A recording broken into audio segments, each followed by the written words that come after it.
हे दोन जे स्टिंगचे पदार्थ आहेत हे मी आपल्याकडे पटलावरती ठेवू इच्छितो.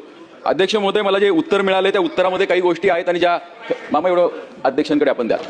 तर याच्यामध्ये सगळ्यात महत्त्वाचा मुद्दा असा आहे अध्यक्ष महोदय की स्टिंग हे पेय पदार्थामध्ये हे एनर्जी ड्रिंक आहे, याच्यामध्ये कॅफेन, टोरेन आणि शुगर हे 3 गोष्टींचं प्रमाण सापडतं आणि ह्या 3 गोष्टींचं जे प्रमाण आहे अतिशय महत्त्वाचं आहे. मला जे उत्तर मिळालं ते उत्तरात असं सांगितलंय की आम्ही नमुने तपासतो आणि 27 नमुने उचलले, त्यातले 10 नमुने हे प्रमाणित घोषित करण्यात आलेले आहेत.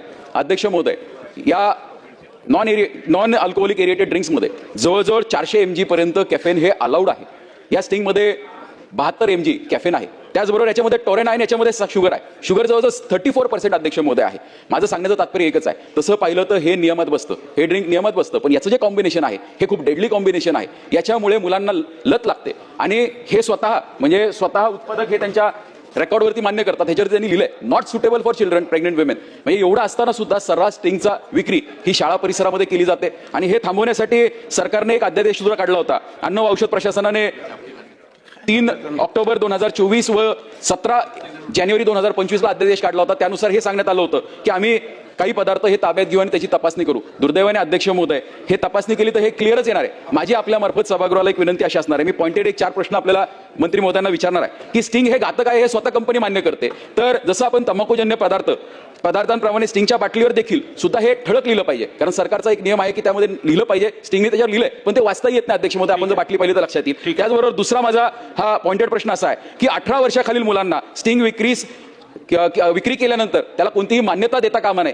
त्यासाठी आपण काही कोणता नियम आणणार आहोत का? तिसरा माझा पॉइंट प्रश्न अध्यक्ष महोदय, जसं आपण तंबाखूजन्य पदार्थ हे 100 यार्डच्या आतमध्ये शाळेपासून विक्रीला परवानगी दिली नाहीये, तर तसे काही निर्बंध आपण आणू शकतो का? फूड अँड सेफ्टीच्या जे 2006 निकष आहेत, म्हणजे जो अध्यादेश आहे त्याच्यामध्ये ही आयुक्तांना परमिशन आहे. मंत्री महोदय हे आयुक्तांना आदेश देतील का? त्याचबरोबर माझा चौथा पॉइंटेड प्रश्न असा आहे की स्टिंगची जी धोकादायक आहे याची माहिती फलक हे त्या विक्रेत्याकडे आपण लावायला त्याला सांगणार का? आणि सगळ्यात महत्त्वाचा अध्यक्ष महोदय, जर एखाद्या 18 वर्षाखालील व्यक्तीला जर स्टिंगची विक्री झाली तर त्याच्यावरती आपण लीगल ऍक्शन कोणते घेणार का? कारण आपण कायद्याने याच्यावरती निर्बंध आणू शकतो. हे निर्बंध आणण्याच्या दृष्टिकोनातून मंत्री महोदय आपण काही पावलं उचलणार आहोत का? कारण तसं पाहिलं जर हे कॉम्बिनेशनचा अभ्यास केला तर दारूपेक्षाही घातक स्टिंग हे आहे, याचे अनालिसिस सुद्धा झालेत. दुर्दैवाने एक निकष पाहिला तर प्रत्येक निकषामध्ये ते बसतं. त्यामुळे हे आपण 4 गोष्टी करणार आहोत. मंत्री महोदय, अध्यापक यांना तशा सूचना देऊन आणि त्या ठिकाणी मुलांना ते पेय किंवा इतर ज्या काही नशाजन्य पदार्थ असतील त्याची बंदी शाळेच्या आवारात 500 मीटरच्या आत जर कुठे आढळून आली तर तात्काळ त्याच्यावर कार्यवाही केली जाईल.